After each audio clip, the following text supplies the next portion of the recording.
Welcome back to the Property Frontline. Do you know how much money you need to retire? Have you got a distinct target that you're working towards? Well, this is the topic that we'll be covering off today.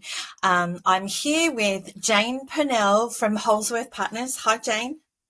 Hi. Hello. And what we're going to cover off is a deep dive around this topic of having a number and the changing environment that we're dealing with in relation to how much money you need to retire.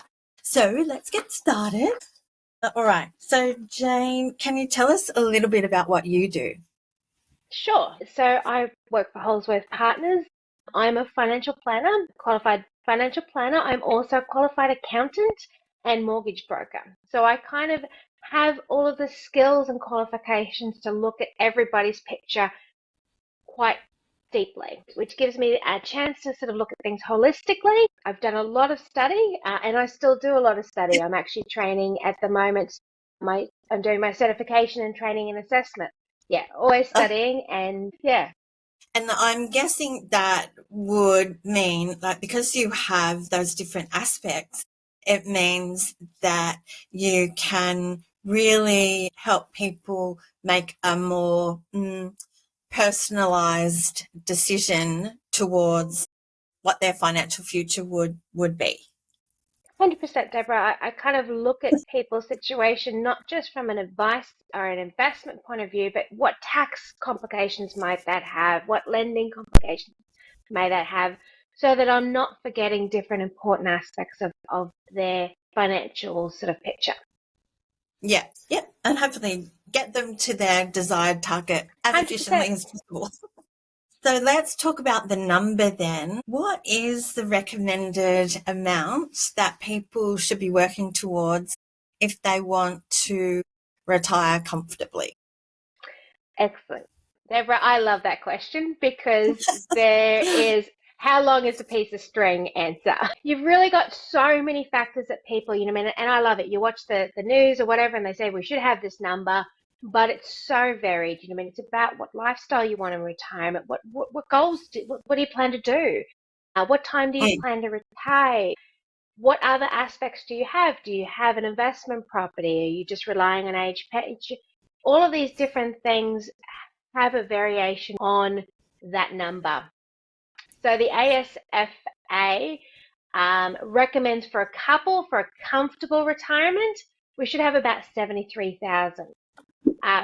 For singles, that's in the 50s. Whereas for a modest retirement for a couple is sitting around the 47,000 per year. But you'll often speak to people, and when you break down really there's what they want to do each year or want to do in retirement, that's such a personal thing.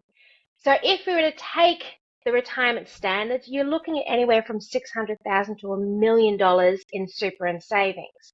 But that doesn't take into consideration investment properties, annuities, term deposits. So it's a really difficult question to answer straight out. Yeah, which is why the media loves it, right? Because it always gets the eyeballs, and yeah, there's so many variables and so many, and it's a great fear tactic as well. Because people, I'm in my 60s and they look at their balance and go, well, I don't have enough because they said on the news last night I needed 1.5 million. Yeah. Yeah, it's tricky. And what I remember when I was growing up and I was first trying to learn, what I should be working towards, there was, like a number, but they didn't actually say this number includes the point that you actually own your home outright. Like you've got to have accommodation, right? So that's something else that, yeah, at least people are starting to realise there's sort of like an either or kind of number.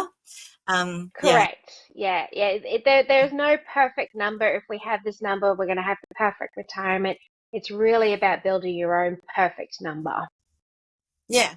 And some people can get there really, really efficiently, can't they? Oh, yeah. Yeah. And so How would you suggest everyday Australians aim to meet their target once they've decided what it is?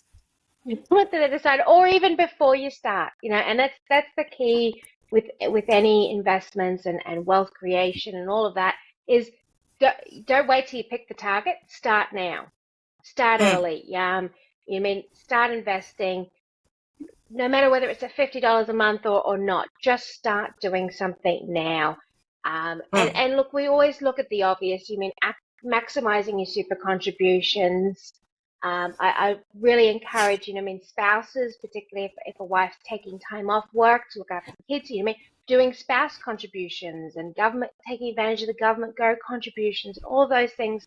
They're so important because it's doing something. It's not a lot, but it's doing something. And obviously, a big fan of it, investing outside of super as soon as possible as well. A lot of people are scared to contribute to super because it is tied up. You can't access it. So, take a multi-pronged approach. Build your investments inside, build your investments outside, and controlling the debt.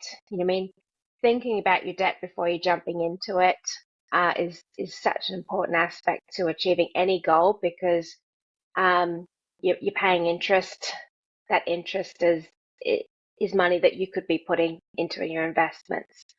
So, I'm a big fan of, obviously, we all need mortgages, but, try to avoid the pleasure debt. The pleasure debt, I need a new TV pleasure debt. And look, the probably the final and the most important, and we were just talking about this before, Deborah, is get advice from professionals. And whether it's your financial advisors, speak to your accountants, solicitors, your buyer's agent, your mortgage brokers. We're all done a lot of study, and best resource and taking advantage of resources is so important. yeah, because good advisors are here to help you plan. It is important to find advisors who will help you prepare. Yeah. 100%. And look, and like we're discussing, how do you find a good source of information? And it's really important to have a chat with people. Have a chat. Just because you speak to an advisor, you speak to an accountant, it doesn't mean you have to become their client. Speak to them, have a Mm. chat, get to know them and understand their education background and what their philosophy is and who they are as a person. And that's going to help you choose the right one. Yeah, that is a really good suggestion.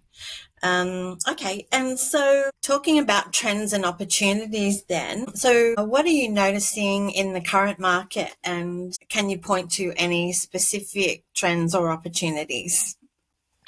Look, it's such a hard question to answer, Deborah.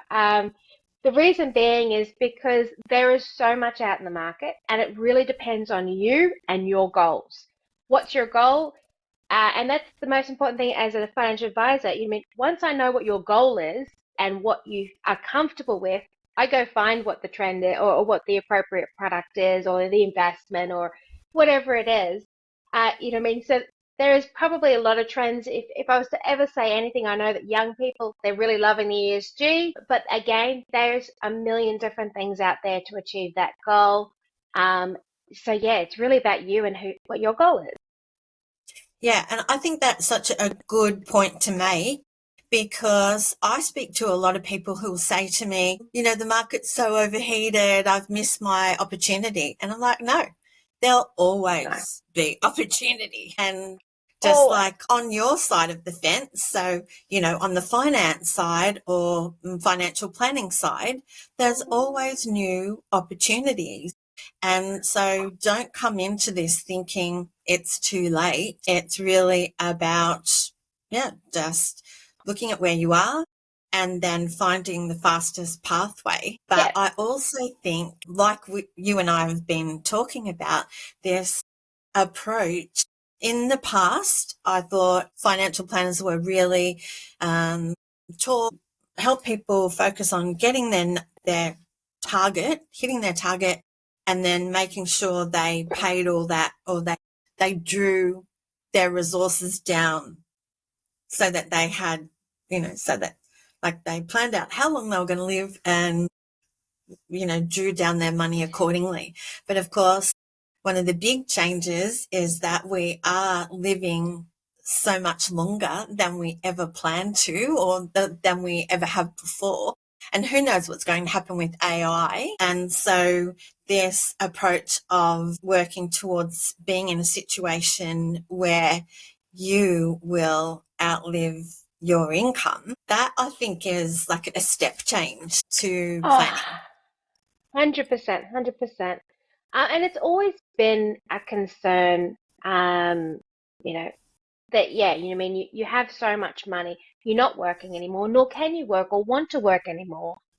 So, yeah, how do you ensure that that money keeps coming in? And that's where, I mean, it comes really important about not just having a bucket of money, but having a bucket of money that is going to be sustainable and just keep earning its own money. The approach of, taking all your money and putting it in a term deposit and hoping for the best is just not possible anymore.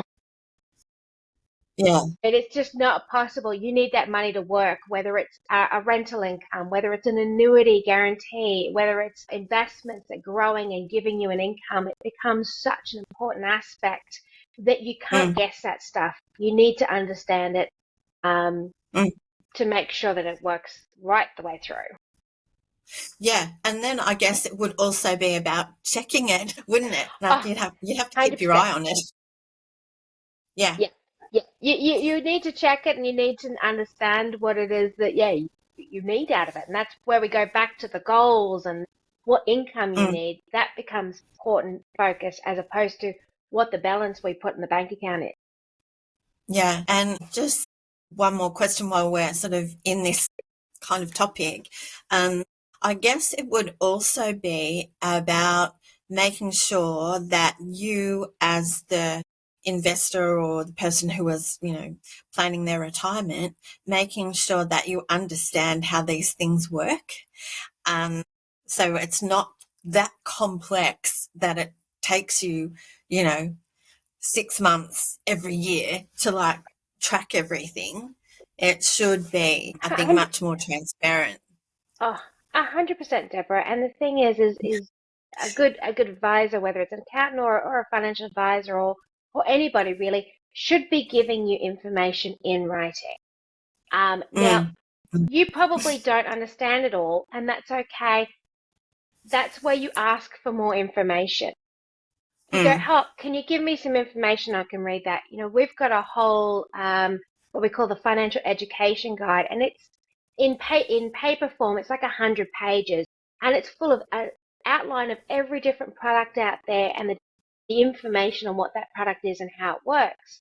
Now, no one client wants to read the whole thing, but if you have a particular product, we'll say, go to this page and have a look, and it'll explain that product for you so you understand just that product. I've got 20 odd years to have learned all of them. As a client, you're only going to have one or two of those products. Yeah. So, I mean, ask for flyers, ask for handouts, ask for where to go read up on information. Yeah. So, yeah. That's a good tip. Okay. And so wrapping up then, can you suggest a few tips for people thinking about switching to this lifetime income approach? Absolutely. Obviously, first and foremost, have a real think about what it is you want. I mean, I ask a lot of people, what's your retirement goals? And they have no idea. And that's okay, but have a real think about what it is you want. Because if your retirement goal is, I just want to sell everything up and live in a camper until I can't anymore, that's going to look a lot different than somebody that says, I want to go on a cruise every year and I want to go overseas at least twice. That they're two very different lifestyles. So have a real think about what it is that makes you happy. And have a think about where you're comfortable and what you understand.